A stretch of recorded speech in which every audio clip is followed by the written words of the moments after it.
Chain break உரசுது, அதை கொஞ்சம் என்னன்னு பார்த்துட்டு.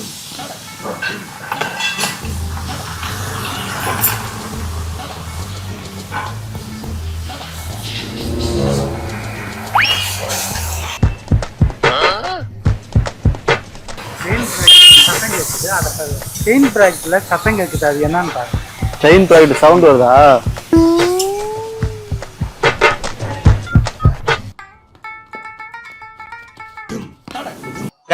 உங்க பிராண்டை ப்ரோமோட் பண்ண நினைச்சீங்கன்னா உடனே ஸ்கில் இந்த நம்பர் கான்டாக்ட் பண்ணுங்க. எங்க டீம்ல வந்து அவங்களே கான்டாக்ட் பண்ணுங்க. ரொம்ப கம்மியான பட்ஜெட்ல பண்ணி பிசினஸ் ப்ரொமோஷன் மட்டும் இல்லாம வெட்டிங் விஷஸ், பர்த்டே விஷஸ் எல்லாமே பண்றோம். ஸோ உடனே ஸ்கில் இந்த நம்பர் கான்டாக்ட் பண்ணுங்க.